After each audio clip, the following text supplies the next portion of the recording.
I think the basic way to help sisters in portraying their dignity by wearing their hijab all the time is by educating them, teaching, reading, educating our women. You know, we have the example of Fatima Zahra. She educated herself. She was a teacher herself. She used to teach akhlaq.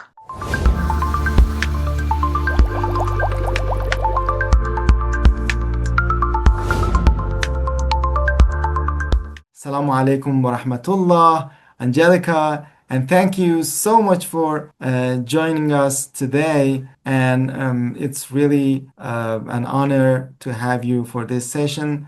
So to start off, would you please introduce yourself shortly for our audience? Wa alaikum salam wa rahmatullah. In the name of Allah, thank you for inviting me. My name is Angélica María Rojas, Angélica. I'm a university professor and doctorate candidate in education with an academic background in language teaching, intercultural communication, and critical pedagogy. I have experience in higher education. I teach and mentor future educators in my country with a focus on inclusive, ethical, and transformative learning practices. I'm a writer, an intellectual, and I explore the intersections between faith, identity, and education. Through my writing, I also teach and advocate for the recognition of women's voices in Islamic scholarship and work to foster dialogue across culture and religious contexts. That's perfect. Thank you so much. Thank you. So as to have a very short and informal conversation today, I would like to start with this question that what is justice for women in your opinion, according to what you have gained from Islamic perspectives? As a Shia revert, I have been a Muslim for about 25 years. In a non-Islamic context, it is very difficult to have a balance between being a woman in the West and being a Muslimah, yes, plus being a hijabi. So justice for women is rooted in the recognition of our full spiritual, intellectual, and social dignity as created by Allah. Justice to me means giving each person their due, not just in legal terms, but also in spiritual worth and human respect. The life of Lady Fatima Zahra, peace be upon her, daughter of Prophet, is a perfect example. She stood firmly for truth and rights, even when that meant confronting injustice. So justice for women includes the right to knowledge, leadership, economic autonomy, and moral agency, all of which are supported in the lives of the Ahlul Bayt alayhim salam. Great. We have some kind of movements inside Islam and outside Islam that they talk about women, they talk about the rights of women. But I would like to ask you that, what do you think that we can get to this point to have the rights of women with us? Or do you think that it's important to talk about women's right in Islam today? Actually, I believe that women's rights in Islam are framed from the outside as a problem, from the outside's perspective as a problem, and from within as a taboo. In some cases, in some communities, we see it as a taboo. But reclaiming the space to speak about our rights through our own voices is an act of resistance and revival. It is important to separate divine teachings from harmful traditions, because sometimes we don't know the difference between what Islam teaches us and what the culture in which we are embedded teaches us. Like in the case of Latin America, in my country, for example, 25 years ago, when I wanted to take a picture for my ID, they said, no, you can't.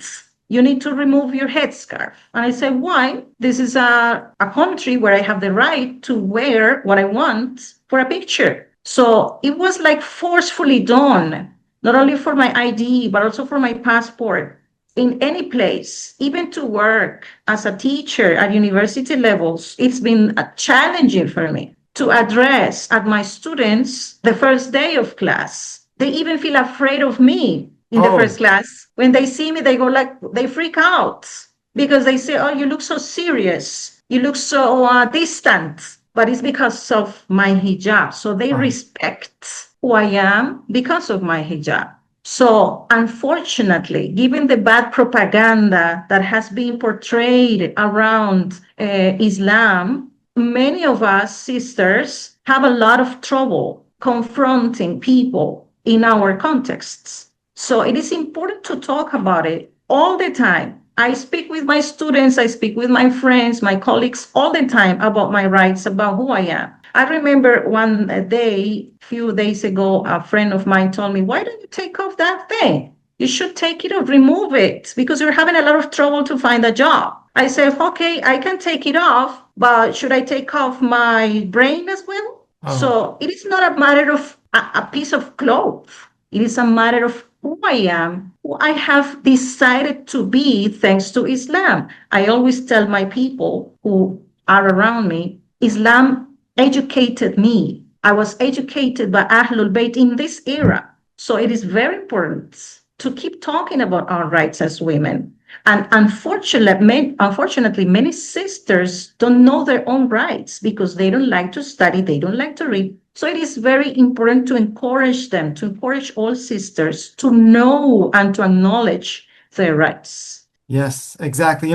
This is the problem of many women around the world, especially in, let's say, Western countries, in non-Islamic countries, that they have the problem of hijab. And this is, as you said, this is the problem of propaganda, or let's say Islamophobia, that we have it. But the question goes on. So with these many problems that women they have, of course, these are not, let's say, the problems that originally come from Islam, but these are the problems that some organizations, some governments, they have made it because of, Islam. They have created this problems for Muslims. So, what do you think about this question, that how Islam can help and support women in the world of today? I think the basic way to help sisters in portraying their dignity by wearing their hijab all the time is by educating them, teaching, reading, educating our women. We have the example of Fatima Zahra. She educated herself. She was a teacher herself. She used to teach akhlaq to her sisters at the same time, at that epoch. So we need to be knowledgeable of all that Islam teaches us. Prophet Muhammad, peace be upon him and his family, he was an advocate of women's rights. He was the first one who stood up against oppression against women. So when women engage directly with the Quran and Hadith, they find their voice because their faith does not silence them. Cultural systems are the ones who silence us. Islam can uplift women's voice by recentering these sources with sincerity and scholarship. So education is core. It's essential in our process. Even if you are a born Muslim or if you are a revered Muslim, we are all at the same level